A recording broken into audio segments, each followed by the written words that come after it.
Hello again, everybody, and welcome back to my home theater channel. Today I want to kind of touch about a little bit on the Auro-3D Upmixer called Auromatic.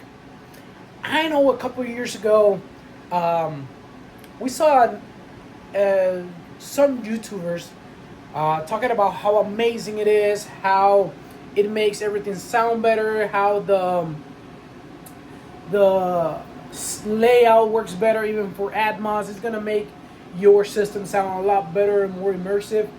Let me tell you this, I actually, because of those videos and all the information that was flying around, I decided I was going to go ahead and get an AVR that's Auro-3D capable.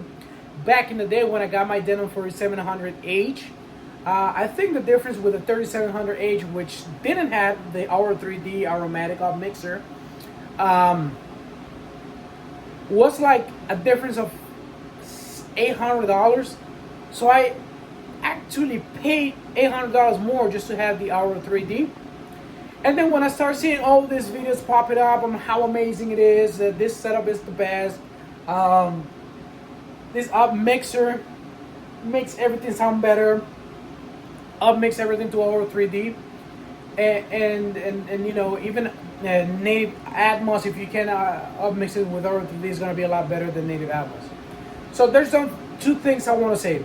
First, this is my opinion. I'm not saying anything against those YouTubers because I actually still consume their content in a regular basis. Actually, they are my inspiration to open this channel and kind of give my input, which might be a little bit different for them because I've built my home theater in a very budget-oriented mindset, and I still feel it sounds very, very good.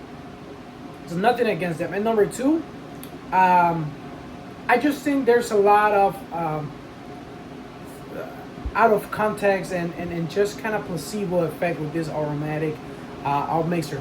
Now, I know I want to be very specific again that about another thing is, like, I'm not saying Auro-3D is bad because sadly I have never had the chance to actually experience native Auro-3D content. I've heard it's amazing, but me personally, I haven't had the chance yet to try native Auro-3D content. Now, the basis of this Upmixer and the format itself, it's like as opposed to DTSX and Dolby Atmos, which is object-based, which means that all your channels, it's independent from your channels. You'll put the object in a 3D space based on the speakers, the amount of speakers that you have, and then you have those ceiling speakers and surrounds and everything you already know. The Auro-3 keeps everything in the channel, and it has a voice of God channel. It goes right above your head, and this creates a bubble of sound. Now, I really do like the concept because it's a different approach, and I really do think competition and this sort of thing is important because that boosts innovation from the companies, especially with Dolby Atmos, where the mixes usually are lacking, especially the mixes that you can stream like Netflix and HBO and Hulu and yada yada yada. You already have so many streaming apps now, but I really do believe that's a good thing.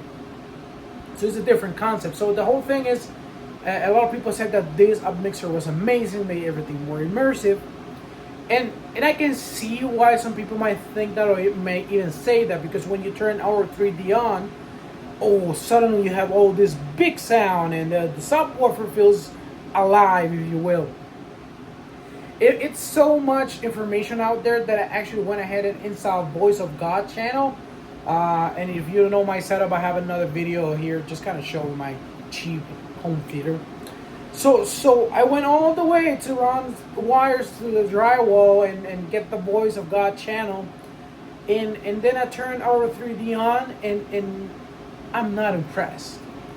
And the reason I'm making this video now is because it's been a year and a half, maybe even 2 years of me going back and forth between the three Upmixers, DTSX, Neural X, and the Dolby Surround, which is the equivalent to trying to upmix similar to a Dolby Atmos, if you will, mix. And I must say, Auro-3D almost kind of sounds like old channel stereo. if I'm not mistaken, so I'm not an expert, just basing this all on my experience and what I've read online, my understanding is that Auro-3D Auromatic on mixer takes into consideration how we actually perceive sound when there's kind of reflections, when somebody is speaking in the room or there's some noise inside your room, and that it's supposed to recreate that natural feeling to it. But here's the truth. For me, it just feels like it boosts the subwoofer level, so you feel a lot more of that bass, and then it just kind of copies whatever's going to the center channel, to the left, to the right, and the rest of the channel in different volumes, and a little bit of timing, reverb, and all that. So you end up with something that feels big, but at the same time feels shouty. It feels like too much. It feels like too over the top. It doesn't feel immersive. Once again, it kind of reminds me of old channel stereo, but it's not quite that either. So I've gone so many times back and forth with these Upmixers and trying to just enjoy my anime, my movies, my games, and it just feels big, which is sometimes will be beneficial, and we'll talk about that in a little bit. But when you're trying to have an immersive experience, for me, it doesn't quite create that experience for me.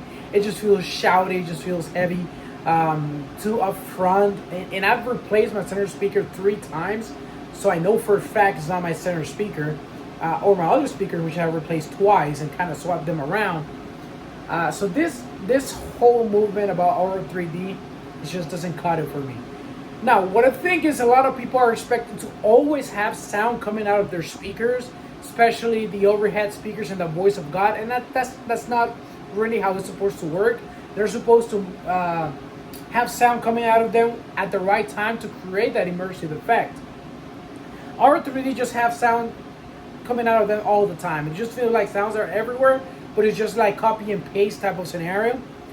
And throughout all this time that I've had this receiver, I go with Dolby Surround and DTSX, and I truly believe these two are better at creating that immersive experience.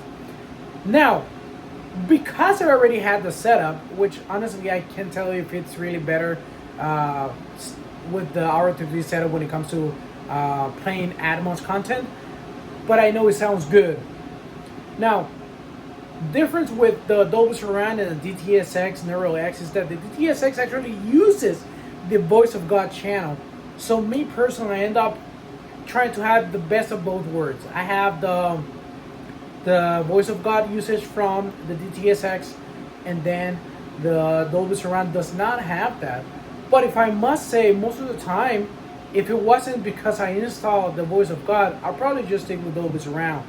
But now, because I do have that Voice of God, now I use DTSX, and it kind of is a middle ground between the two, which works on my setup. To my understanding, the way DTSX works is they have algorithm that will send some sound that are supposed to be overhead, and it really does make a good job when you just turn it on and you start watching your content. It really does feel like it's immersive. It's immersive. It immerses you in the content, which is the whole point. So I'm definitely not a huge fan of the Auro-3D Upmixer, but there's one scenario where I do think it works better than the other two. And that's no surprise to a lot of people that have experience with this Upmixer, with music. Music with the Auro-3D Upmixer sounds amazing because it sounds big, it sounds great, there's a lot of sound going around. I think that's where I truly feel the bubble of sound, if you will. So if it's just for listening to music, Auro-3D is amazing. I've heard from other people that don't have the overhead speakers that Auro-2D, which is a variant without the overheads, makes an amazing job as well for music. So that's my input. Let me know in the comments what your experience is with these Upmixers. And if you like this type of content, like, share, and most importantly, subscribe, because I'll be able to keep uploading videos. And I'll see you guys in the next one. Bye.